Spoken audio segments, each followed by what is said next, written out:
ហួចក្រហឹមក្រហែងក្លែងពាក្យសំដីទីនេះគ្មានទេបែកដីស្រីស្រីដឹងរឹកហើយកុំមកចង់បោកចិត្តស្រី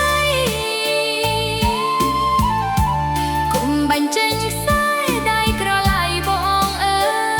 យកុំមកញញឹមឆ្លងឆ្លើយស្គាល់អស់ហើយព្រាននារីកុំខ្ចីឡានគេមកជិះគ្រាន់តែឡានមិនឆេះមិនចេះធ្វើផងចំណាស់អើពណ៌បៃតងយកក្រវាត់មកចងពណ៌លឿងទៅវិញចំលែកស្បែកជើងពណ៌ស្មានតែពាក់ទៅល្អនឹងខោពណ៌ស្វាយតែងខ្លួនមិនមើលរាងកាយចេញឲ្យឆ្ងាយជារឹកណាស់